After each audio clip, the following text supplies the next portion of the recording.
You're looking at a 531-yard par 5, elevated tee. You can't see it, but there's a bunker right where that slope is coming down. So from the other side, it's staring at you right in the face. But if you're up there and you can see the flat part of that landing, they'll be trying to drive the ball right to that landing there, leaving them probably about a 4-iron to a 5-iron for the longer hitters. Big birdie hole.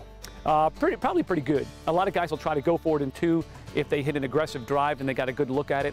These guys are so accurate. It's incredible how good they are at hitting those long irons. So if you're not making 4 here, are you losing a stroke? I bet you 4.5 will probably be like a good, so maybe you birdie it maybe 2 times out of the week. But there's going to be guys that are going to hit it in that water easily. If you hit it on the very front and the ball gets rolling, it can roll this way and it gets on that fringe. You know, rough just isn't long enough to stop the ball from going into that hazard. When you're standing on this tee, 191, what are you looking at as a trouble spot? Probably the trickiest thing that'll happen to these guys here, everything at the pin where it is right now and just a little left is safe. If you were to hit it between the pin and the right side of the green is great, but most of the guys, the error that they'll make is they'll leave it a little bit out to the right.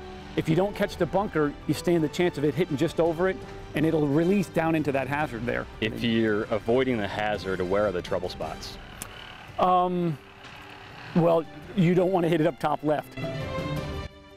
This will be probably one of the toughest locations. They'll probably stick one about right here. So when you look back at the tee where you were, you'll see they're coming right over both of these bunkers. So club selection will be super important. They got to make sure they don't go too far. Now that bunker comes into play. And this is a popular spot, you said, right? Yeah. Top of this bunker, woo! Number 15, 600 yards. John Daly can hit this. Oh, no doubt. But the typical guy, where are they going off the tee? They're actually going to go right down the caddy walk, right up there. The good thing about this hole, if you want to go for it in 2, is you want to try to get the ball literally up on those mounds on the left with the rough not being too long. Ball will sit up a little bit and you can have a straighter shot into the green on your next shot. Yeah, you can see now, okay, we're looking right at the flag. It's right in the corner of that tree. So if you want to hit it on that green, you still have to hit it over that tree. And you're probably still a good, I'm going to say 280 away. Dude, you are money today.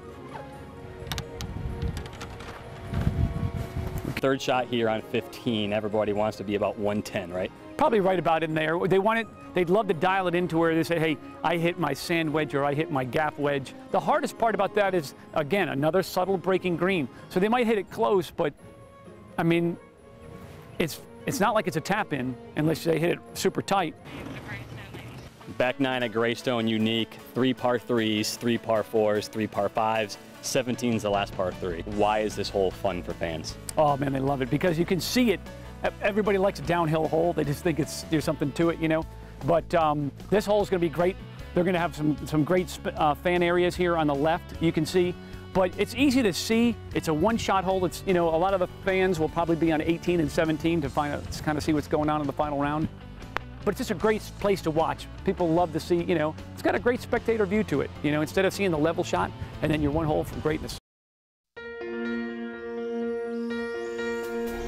Number 18, you can make eagle, you can make double bogey. Why? Oh yeah, and mainly the big thing is this.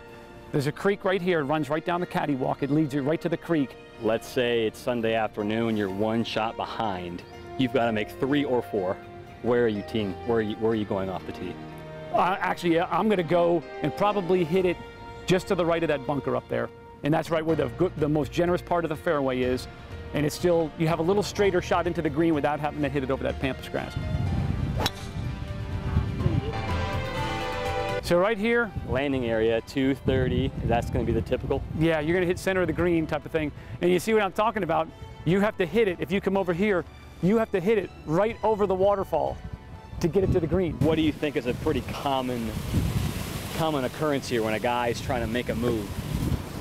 Water. Down there. Because what happens is they'll be hitting the ball. These guys play the ball right to left, and they'll hit the ball and it'll hit the side of this hill and it'll just shoot it right. There won't be anything enough to stop it. With a long iron, it'll be coming kind of low. There won't be anything coming in low enough to stop it to where it doesn't get down in that hazard.